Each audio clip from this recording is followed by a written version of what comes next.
Is there a slide up there with some words on it? No. So I'm going to invite you to repeat after me these words for our call to worship this morning. We are here to abet creation and to witness to it, to notice each other's beautiful face and complex nature, so that creation need not play to an empty house.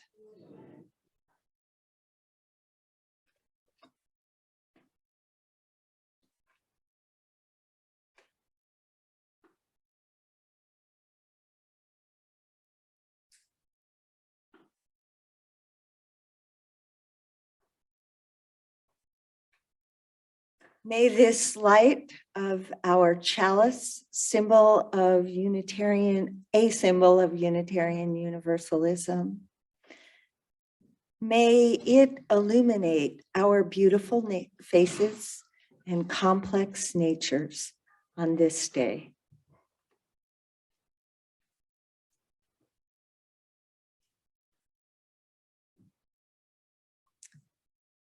And we have a choir? Yeah.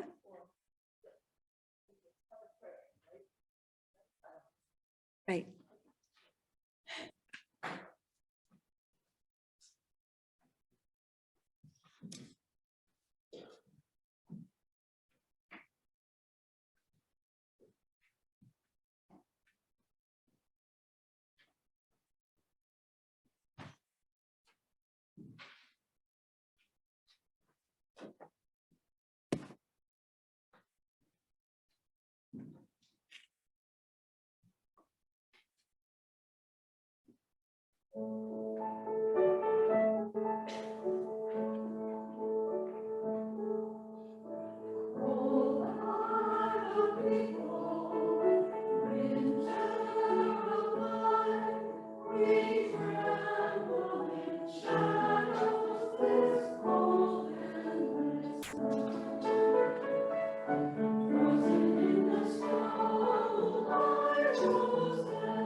My apologies for turning things around.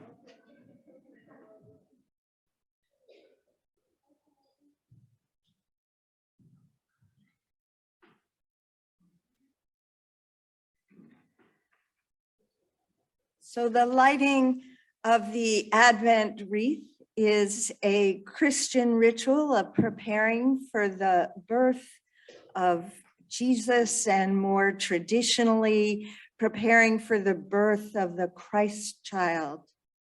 Advent has many different traditions attached to it in various Christian denominations. Many Protestant traditions, especially the Puritan one, from which this church's Unitarian roots evolved, would not have lit candles. For at least 2 or 3 centuries, the Puritan descended churches continued to define themselves by not having any ritual that might look like one in the Roman Catholic or Anglican tradition. So why might we, as modern Unitarian Universalists who don't even necessarily identify as Protestant or Christian, why would we acknowledge and engage in this spiritual practice? Because we all have hope for a better world to come, peace on earth, joy to the world, We all experience joy. It's not just for those practicing one religious tradition or set of beliefs. Advent lasts through the 4 Sundays prior to Christmas, and this is the 3rd Sunday. Each candle has a meaning and a symbolism. The candle lit the first Sunday is purple, and the color signifies a time of prayer and deep reflection, which lasts through the whole 4 weeks. So it's called the prophecy candle, in remembrance of the prophets who called their people back to their principles and purposes, to their ethics and their values. So let us call ourselves back to our values and our principles and purposes and ethics in life.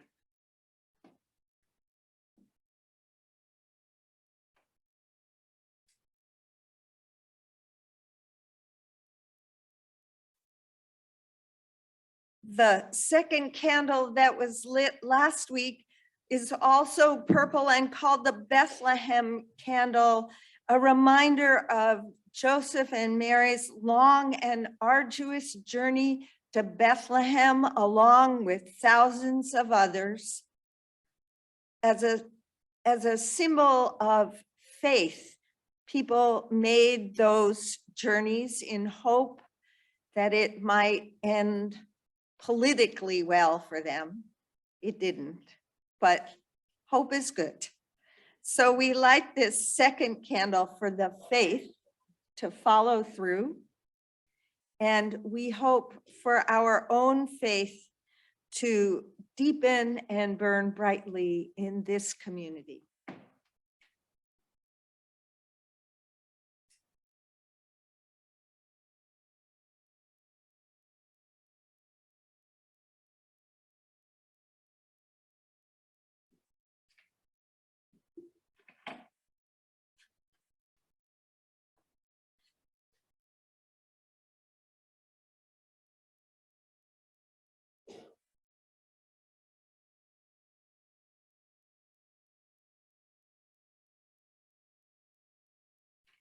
It's always good to have an alternative. The third candle we light this week is pink, and we light this candle for joy. It's called the shepherd's candle. I assume because the shepherds were a symbol of the joy at the birth and coming to experience that joy. May we all know joy in our own lives, and especially in this coming week, in this busy season, that somehow in the midst of all our language for peace and joy and faith and hope tends to stress many of us out. So may we find time this week to experience the joy of a snowstorm, should it arrive, of the changing season, of the lessening light in preparation for its return.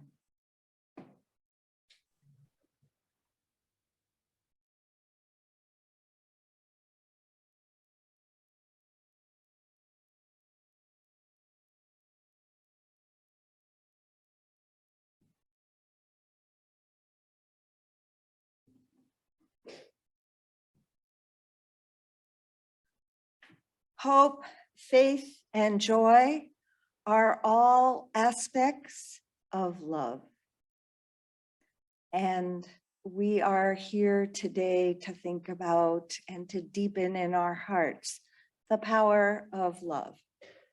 Let us rise in spirit, body as you are able, sing with your whole hearts. This is joyful noise, not a concert. And number 95 in the gray hymnal, there is more love somewhere. There is more hope somewhere. and there is more joy somewhere. Did I leave one out? Peace.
You may be seated.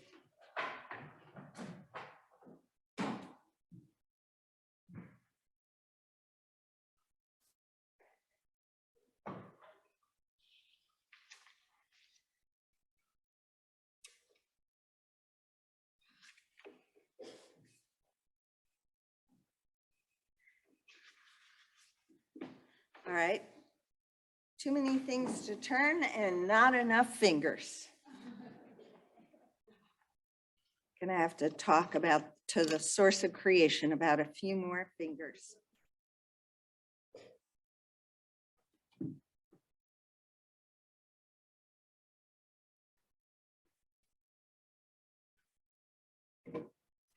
So our time for all ages this morning begins with a story, again, out of the Christian tradition, but it won't end there. So the story is a celebration that happens in many Latin, Central, and South American countries. It may even happen in Spain, but it comes out of the Latin and South American, Central American tradition. And it's called Las Posadas. And Posadas means inn. And I think you probably heard the story of Joseph and Mary and no room at the inn. And Las Posadas is a celebration that takes place during Advent in most Latin American countries, Latin American countries. It's celebrated a bit differently in different places. But essentially, it's an acting out by a whole community of the story of Joseph and Mary being turned away time and time again. So it's celebrated for 7 nights in many places. And the community gets together. Of course, this is all logistically planned beforehand. Dinners are made, cookies are ready, and so are the drinks to celebrate. And in some cases, a piñata. So each night, the community gathers and walks along a set route, or maybe in larger places, they drive, and in really rural places, they'd have a donkey. So, and somebody might ride on it and play Mary and Joseph. And they come to a house. the first night, prearranged, and they might say something like this, which is from a script out of the United Methodist Church. And it might sound something like this. Listen, they'd all say, we're standing at the door knocking. If you hear my voice and open the door, I will come into you and eat with you and you with me. And then everybody says, who will give lodging to these pilgrims who are weary of traveling the roads, who have come exhausted from Nazareth? I am a carpenter by the name of Joseph. In the name of the heavens, I beg you for lodging. My beloved wife can no longer travel, right? She's ready to give birth. And the people inside the home might say something like this. Although you tell us you're weary, I'm sorry, we don't give lodging to strangers. We don't care what your name is. Let us sleep. We are telling you that we will not let you enter. And they go on a little bit with some more scripted language regarding their faith about Jesus. And this goes on night after night. And the people finally say on the final night, seventh night, when they come and they repeat all those words, the people inside finally say, lodging we will give you with much happiness. Enter, good Joseph, enter with Mary, enter, holy pilgrims, receive this corner, not of this humble home, but of our hearts. And then they would say a prayer together, and then they'd get down to the real business. And the children would start swinging at the piñata, and the food and the drinks would flow, and it would be a celebration of welcome and hospitality for the whole community. And that is how Las Posadas is traditionally celebrated in these countries. I was introduced to Las Posadas by my Costa Rican sister, which is to say she was an exchange student with my family for a whole year over 50 years ago. And she became a professor at the University of San Jose in Costa Rica around the mythology of the indigenous Costa Rican communities. And every year at Las Posadas, she builds these exquisitely creative and artistic, I don't know another word for them than dioramas, into a whole area of the house. She tiers them sort of like the top shelf is the narrowest, and each one she takes themes from life and themes from her family's life, and she builds these dioramas of her hope and her faith and her joys and her sorrows out of the mythologies of the native communities, the indigenous communities, and informed by her own modern sensibilities. So that is the story of Las Posadas. And we will have some time in a little bit to do some meditation on our own sense of welcome and hospitality.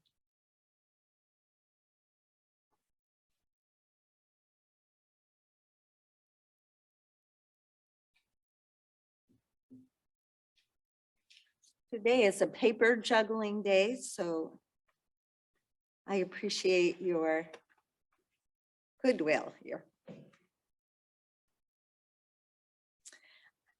And I invite us into a time of prayer, of deep reflection. The word prayer is sometimes a little thorny for some Unitarian Universalists. So think of deep reflection, going inward and also opening up outward. Let us take a few deep breaths as we begin.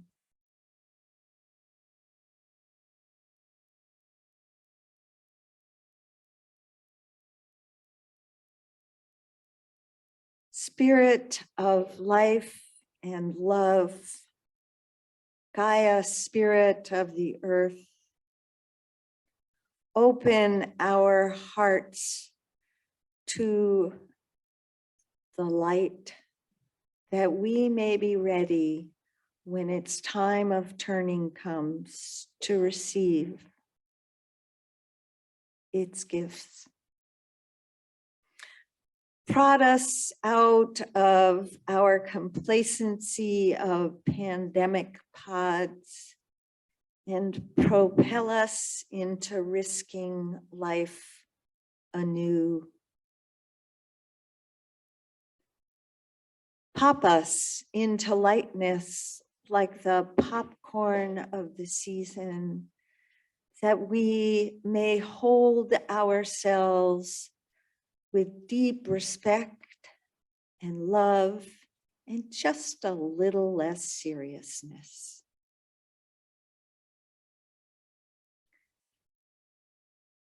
May we nurture the deep heart of seeds within as the earth nurtures the seeds of spring in its depth as they rest and renew in the darkness and are nurtured by it. So may it be. Amen.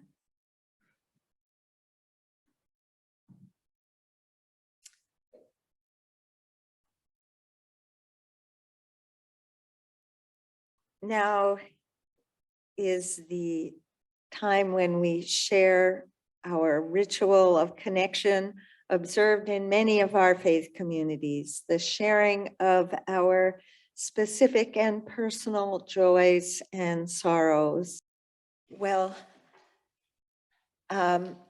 your order of service says that Anne is going to offer her reflection at the moment, but she's going to do that at some point in the future. She has been a huge inspiration this week for this service. And at this time, I'm going to invite you to think back to the story of Las Posadas and invite you to enter into some meditation and take a little meditative journey into our own experiences of welcome and hospitality, that we may remember our own experiences so that we can become more embodied in hospitality and welcome. So I invite you to take some deep breaths, slowly in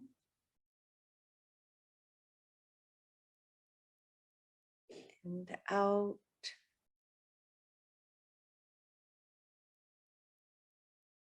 To sit in a comfortable position so that you can feel your body, for it may have something to tell you about welcome and hospitality, along with what your mind thinks.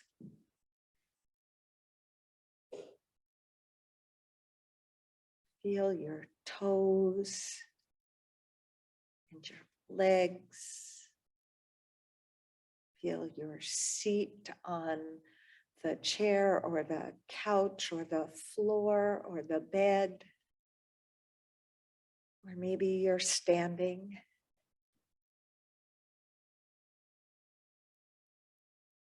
Feel the breath deep, deep, deep down in your diaphragm and release it.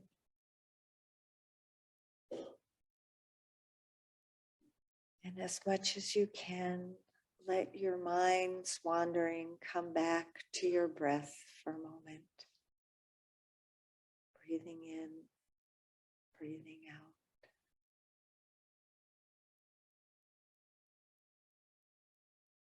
Remember a time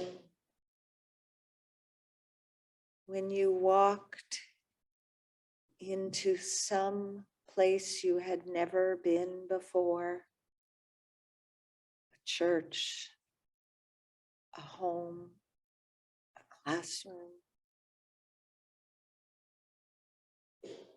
Remember your role in that setting. Maybe you were the student, maybe you were the teacher, the host, or a guest. Maybe a first-time visitor.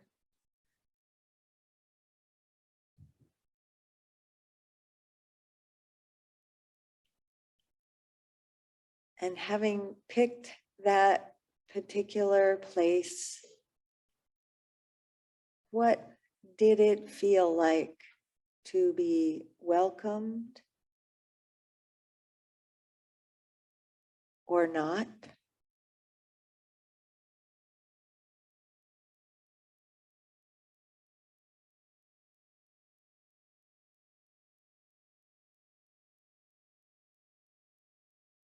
What were some of the feelings and thoughts running around inside of you?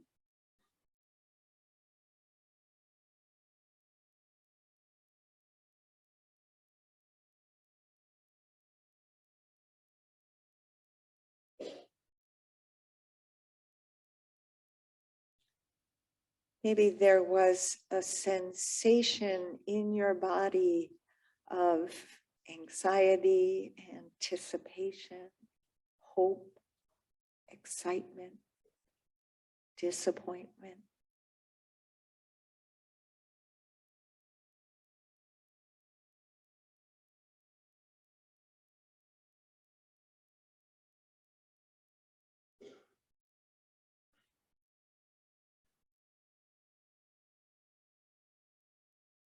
And now, if you were the one being welcomed or into that setting, imagine a setting where you were the one doing the welcoming, where you were the host. And if you imagine that in the first one, imagine one where you were the one being welcomed and being hosted by another.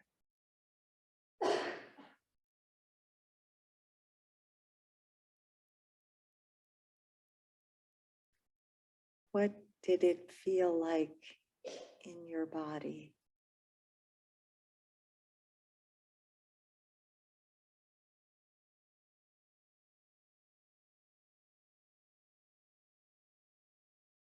What thoughts ran through your mind?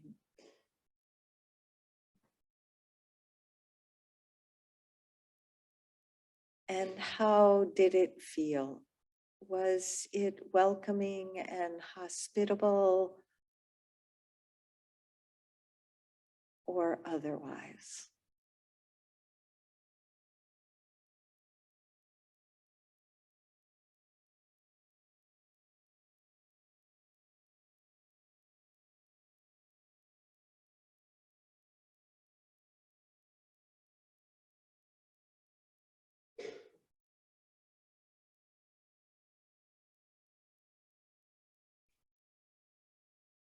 And now, if those scenarios were one of welcome and hospitality, think of a time when you did not feel welcomed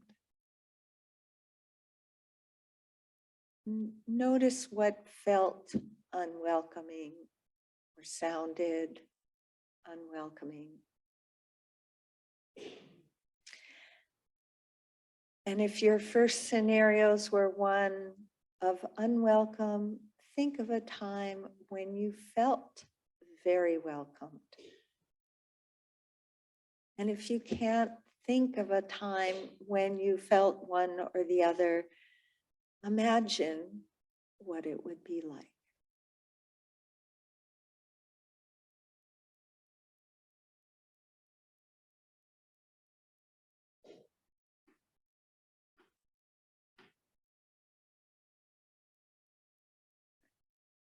And I invite you to come back slowly from wherever you have been. We welcome you back into this sanctuary and this service and this time.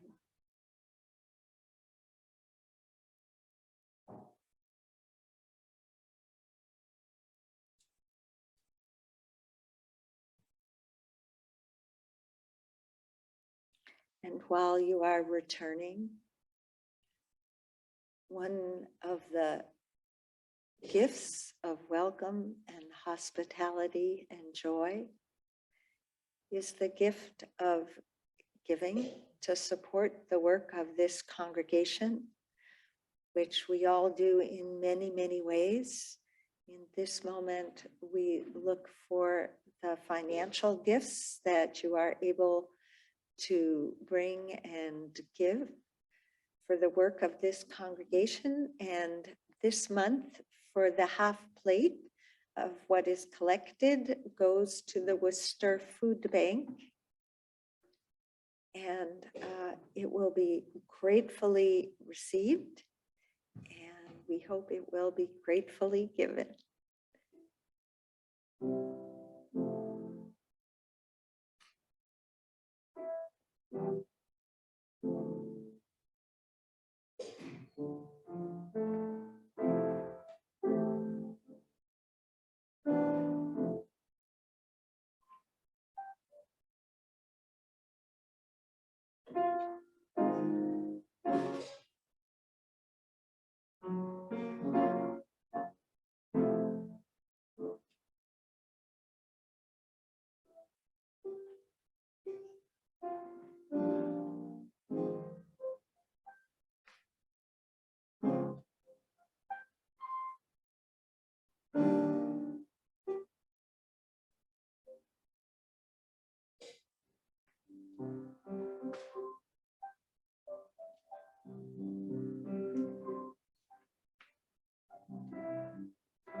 Amen.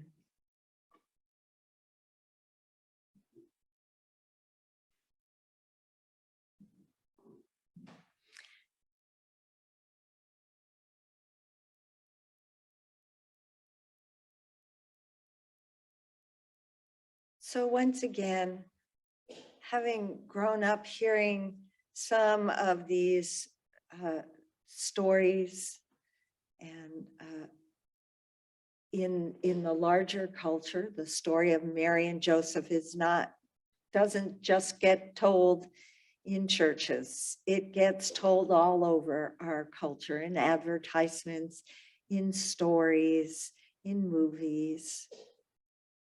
And as young people, we hear those stories. I think most of us are drawn to the magic of them. At least I was as a child. And to be perfectly honest, it took most of the years of graying hair before I began to think about it any other way. But I heard that story of Mary and Joseph and no room at the inn. And here's the way I thought about it. And it may be the way you have often thought about it as well. So all the people who turned them down were bad people. I personally would never have done that. Would you? I doubt it. You're all good people. I'm just getting to know you, but I don't think a single one of you would turn them away from the inn. And the poor blessed innkeeper who let them stay in the stable, it was too bad, but they were doing the best they could, the innkeepers.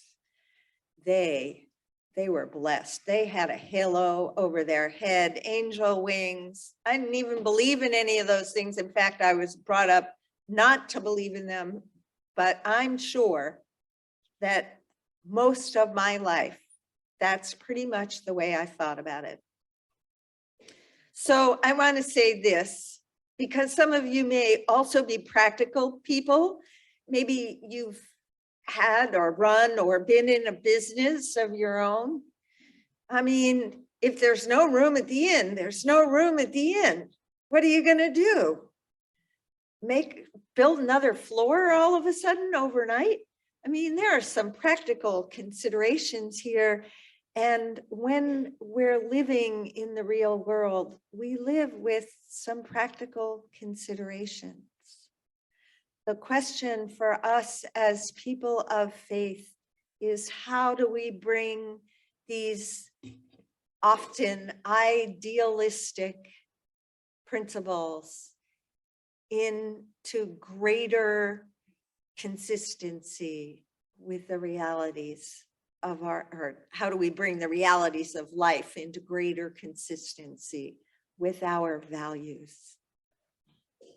We will have to give something up.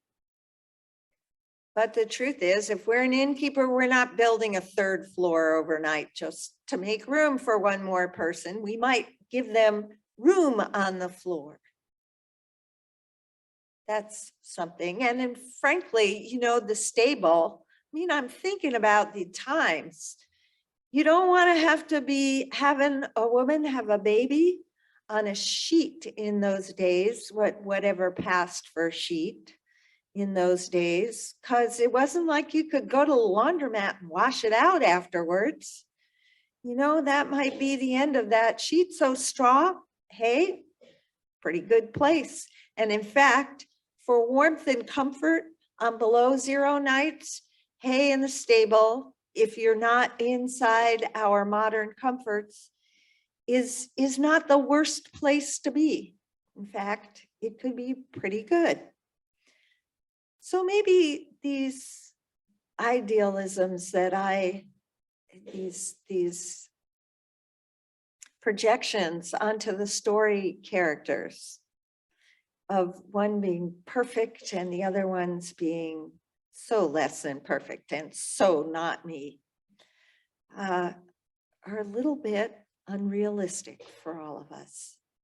Maybe we need to give those poor innkeepers a little more respect and understanding. And maybe we need to see that the stable was nice, but they didn't invite them inside to have the baby. So there are practical considerations that we live with in our lives that are really where we come up against our ideals and our values and our principles and the reality of living. And how do we find our way into being wider circle humans and beings and doings in the midst of all of that? Because hospitality and welcome is certainly inviting people, but is it inviting everyone in to do anything they want wherever they want to? I think if somebody came to the door of the church and decided that they wanted to come in here and perhaps have a bonfire in the middle of the floor, maybe do some crayoning up. I mean, after all, look at this beautiful white walls. You could do great crayoning. I think we would want to set some limits. So when we get all caught up in this seasonal, let's all be hospitable, everybody's welcome, how do we do that in a way that also respects our needs as human beings, living in the real world and not the idealism of stories? So I think about hospitality these days in new and different ways as I begin to think about things like, I think about the hospitality of Mother Teresa. There's a person who reached out to provide hospitality and welcome to the people of the world who were so dispossessed and marginalized. Not only were they often without physical home or possessions or belongings, but they lived in a society where they were literally considered outside the margins, garbage almost, of human being.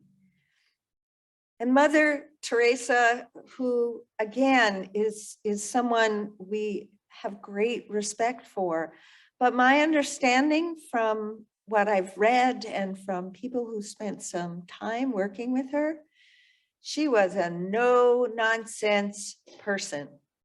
Hospitality wasn't nice and sweet and pleasant around Mother Teresa.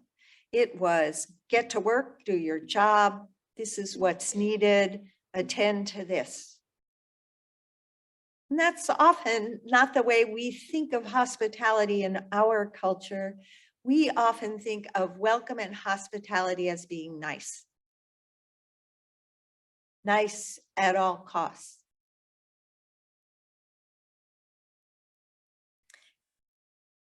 And I wonder if that's a real hospitality.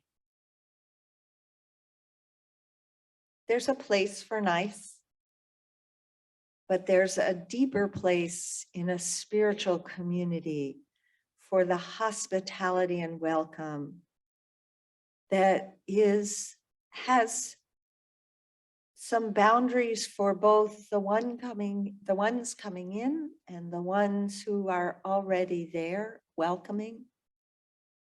How do we find that place as a community that we can live with and live into, that helps us to be honest and truthful with ourselves, about ourselves, and honest and truthful about the very human experience of getting to know people who we don't yet know in ways that allow that to go along slowly and make room and space for each of us to discover one another. So I don't know what came up for you in your meditations, but if you think about the times that weren't welcoming, maybe there are many things that could have come up for people, and unfortunately we don't have a moment to share here, but I hope when you're in coffee hour, you will take some time to share with one another. But I think some of the things that came up for me when I thought about that question were the times in which the welcome was almost wonderful, almost right, and there felt like there was something off. And I've been thinking about this because while I am not anywhere close to homeless, I have been without my own home for the last 2 years. And in the last 4 months since I started coming to you, I spend a lot of time going in and out of motels and traveling. And so I have an experience, a new experience of what it means to be welcomed and how I want to be welcoming in the future.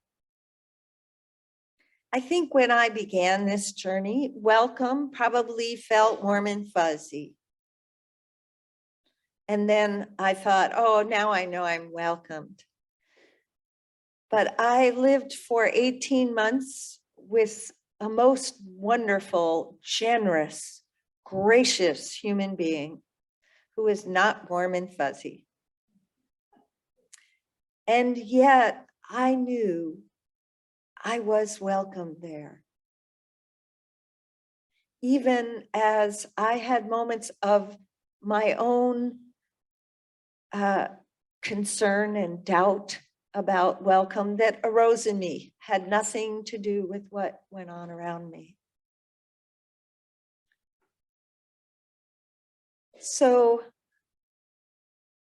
welcome is some openness to allowing exchange, communication, even conflict, and the resulting growth to happen as I now understand it.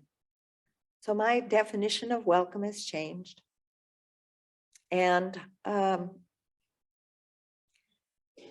definition of homelessness has expanded in the last few years. Where I once understood it very literally to be without a physical home, I realize that many of us become homeless within ourselves. And this I am going to credit to Anne Morrissey. This was the exchange of our week together as she considered this service. Homelessness is the ways in which we don't allow for the full range of our own feelings, experiences, and selves within. The ways in which we keep them out, we refuse to hear them. That is a deeper homelessness. In this season of hospitality and welcome and joy and peace and hope and faith, may we take the time to notice the things we do not welcome in ourselves.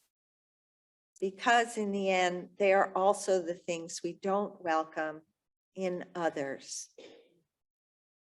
If there's to be peace on earth, it begins with me.